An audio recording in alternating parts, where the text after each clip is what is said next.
కర్నూలు జిల్లా ఆలూరు అసెంబ్లీ నియోజకవర్గం తెలుగుదేశం పార్టీ అభ్యర్థిగా వీరభద్రగౌడ్ నామినేషన్ వేశారు.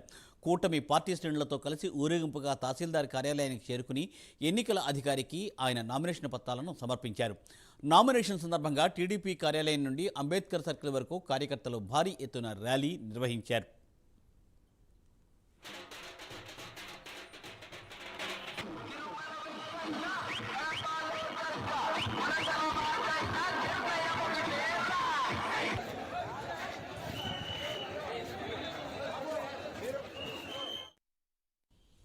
తెలుగుదేశం పార్టీ ఈ నామినేషన్ కార్యక్రమానికి జనసేన బీజేపీ నేతలను దూరం పెట్టినట్లు దుమారం చెలరేగింది.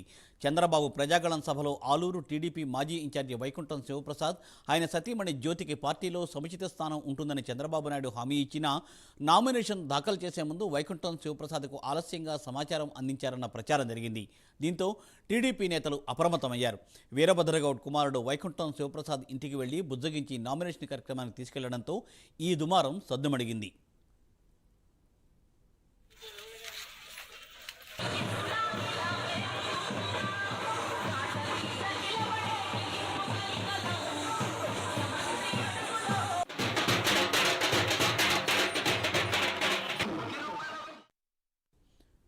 ఆలూరు నియోజకవర్గాన్ని సస్యశ్యామలం చేసేలా వేదవతి నగరదోణ సాగునీటి ప్రాజెక్టుల నిర్మాణం వెంటనే చేపట్టేలా కృషి చేస్తానని ఈ సందర్భంగా వీరభద్రగౌడ్ హామీ ఇచ్చారు. ప్రజలు ఏ నియోజకవర్గాన్ని సస్యశ్యామలం చేసేలా వేదవతి నగరదోణ సాగునీటి ప్రాజెక్టుల నిర్మాణం వెంటనే చేపట్టేలా కృషి చేస్తానని ఈ సందర్భంగా ఆయన హామీ ఇచ్చారు. ప్రజలు ఏం కోరుకుంటున్నారో తెలుసుకుంటూ అన్ని వర్గాల అభివృద్ధి ధ్యేయంగా ముందుకు సాగుతానని వీరభద్రగౌడ్ స్పష్టం చేశారు. ప్రజలు ఏం కోరుకుంటున్నారో తెలుసుకుంటూ అన్ని వర్గాల అభివృద్ధి ధ్యేయంగా ముందుకు సాగుతానని చెప్పారు ఆయన.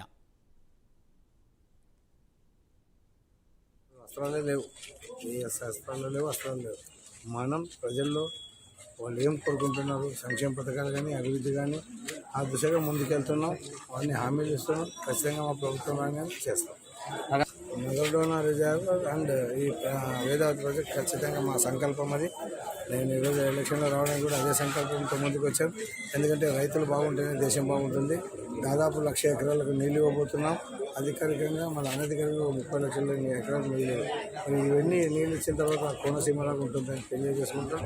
అలాగే వాళ్ళు పండించిన పంట కూడా ఇక్కడ విక్రయ కేంద్రాలను ఏర్పాటు చేయదలుచుకున్నాం. అలాగే శీతల గిడ్డంగులు కూడా ఏర్పాటు చేయాలి.